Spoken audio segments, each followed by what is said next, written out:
एक बाप था, उसके 2 बेटे थे। एक का नाम था पॉजिटिव सिंह और एक का नाम था नेगेटिव सिंह। पॉजिटिव सिंह हद से ज्यादा पॉजिटिव था और नेगेटिव सिंह हद से ज्यादा नेगेटिव था। तो उसके बाप ने एक हल सोचा। उन्होंने क्या किया, जो पॉजिटिव सिंह था उसे एक घोड़े के अस्तबल में बंद कर दिया और जो नेगेटिव सिंह था उसे एक ऐसे रूम में बंद किया जिसमें दुनिया के सारे ऐशो आराम मौजूद थे, और वो जाकर सो गया। 2 दिन के बाद वो गया और उसने सबसे पहले जाकर दरवाजा खोला नेगेटिव सिंह का।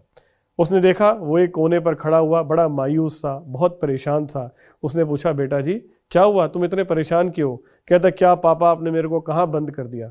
उन्हें, क्या हुआ बेटा, आपके लिए इतना अच्छा बिस्तर लगाया हुआ था, आपके लिए इतना अच्छा पलंग बिछाया हुआ था, इतना नरम और मुलायम गद्दा बिछा हुआ था, आप आराम से सो जाते। कहता, कमाल कर रहे हो पापा, अगर मैं इस बेड पे लेटता और इसका पाया टूट जाता और मैं गिर जाता और मेरी हड्डी टूट जाती तो उसके पिताजी ने कहा, कोई बात नहीं बेटा, अगर ऐसी बात थी तो टीवी चला लेते, यहाँ पर आपके लिए दुनिया भर की मूवीज रखी हुई थी। तो उसने बोला, कमाल करते हो पापा, टीवी ऑन करते हुए अगर करंट लग जाता और मैं मर जाता तो उन्होंने कहा, बेटा कोई बात नहीं, अगर कुछ नहीं कर पा रहे थे तो यहाँ खाने के लिए बहुत कुछ मौजूद था, क्या तुमने कुछ खाया?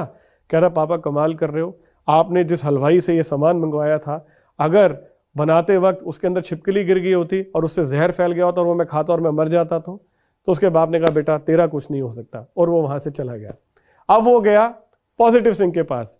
उसने घोड़े के अस्तबल का दरवाजा खोला और देखा तो दूर दूर तक उसे उसका बेटा नजर नहीं आया। उसने आवाज मारी, बेटा जी कहाँ हो? तो वहां अंदर से आवाज आई, पिताजी यहाँ। तो उसने बोला, कहाँ? तो घोड़े की लीद का एक बहुत बड़ा ढेर था, उसमें से एक हाथ बाहर निकला और उसने बोला, पिताजी यहाँ। तो उसने पूछा, यहाँ क्या कर रहे हो? तो उसने बोला, मैं ढूंढ रहा हूं। कहते, क्या? तो उसने कहा, घोड़ा। उसने कहा, अगर लीद यहीं कहीं है तो घोड़ा भी तो यहीं कहीं होगा।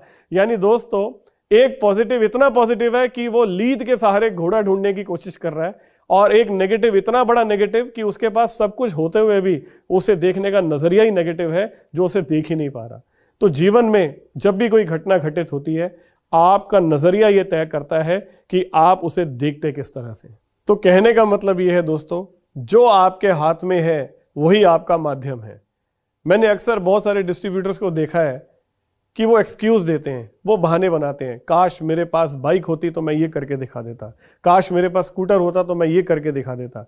यकीन मानिए दोस्तों, ये वो एक्सक्यूज है जो आपको आगे बढ़ने से रोक रहे हैं, क्योंकि जिसने करना होता है वो करके दिखा देता है। हमारे पास ऐसे हजारों उदाहरण ग्लेज में मौजूद है जिनके पास ना बाइक थी जब उन्होंने काम शुरू किया और ना साइकिल, लेकिन उन्होंने उसके बावजूद लंबा सफर तय करते हुए अपनी गाड़ियों तक को अचीव किया है दोस्तों, और अपने घर खड़े किए हैं। बहुत सारे उदाहरण हैं, आप अच्छे से जानते हैं, चाहे वो सुभद्रा देवी हो, चाहे वो जनार्दन हो, चाहे वो राजू हो। बहुत सारे लोग हैं दोस्तों, जब इस बिजनेस में आए थे तो उनके पास कोई साधन नहीं था, लेकिन एक एटीट्यूड था जिसे कहते हैं पॉजिटिव एटीट्यूड, जिसकी वजह से आज उन्होंने इतनी बड़ी कामयाबी हासिल की है। तो जो आपके पास है आपको उसी को मल्टीप्लाई करना है। यदि आपके पास साइकिल है तो आपको ये देखना है मुझे साइकिल से कार तक कैसे पहुंचना है। अगर आपके पास बाइक है तो आपको देखना है मुझे बाइक से कार तक कैसे पहुंचना है, क्योंकि जिसके पास जो है वही उसकी ताकत है। अगर आप अपना ध्यान उस पर लगाएंगे जो आपके पास है तो आप पॉजिटिव महसूस करेंगे, और अगर आप अपना ध्यान उस पर लगाएंगे जो आपके पास नहीं है तो आप हमेशा नेगेटिव महसूस करेंगे। ईश्वर ने अगर आपको 2 हाथ 2 पांव सलामत दिए हैं तो आपको शुक्रगुजार होना चाहिए कि मेरे पास एक संपूर्ण शरीर है, मैं देख सकता हूं, मैं सुन सकता हूं, मैं बोल सकता हूं, मैं चल सकता हूं। इससे बड़ी संपत्ति नहीं चाहिए दोस्तों। जितने भी लोग आज इस दुनिया में कामयाब हुए हैं उनमें से 80% वो लोग हैं जो बिल्कुल जीरो से उठकर ऊपर तक पहुंचे हैं। तो अगर ये लोग कर सकते हैं तो मैं और आप भी कर सकते हैं। फर्क सिर्फ ये है कि जब भी चुनौती आए तो अपने एटीट्यूड को आपको हमेशा पॉजिटिव रखना चाहिए। आपको खुद भी हमेशा पॉजिटिव एनर्जी में रहना चाहिए और अपने आसपास अपनी टीम में भी सारे लोगों को पॉजिटिव एनर्जी में रखना चाहिए, पॉजिटिव एटीट्यूड के साथ रखना चाहिए। यकीन माने जीवन में जब भी कोई भी नेगेटिव ख्याल आपके मन में आए तो उसे हटा दीजिए दोस्तों, उस पन्ने को ही फाड़ कर फेंक दीजिए, क्योंकि ईश्वर अल्लाह जिस भी रूप में आप उसे मानते हैं वो कभी आपके साथ बुरा नहीं कर सकते।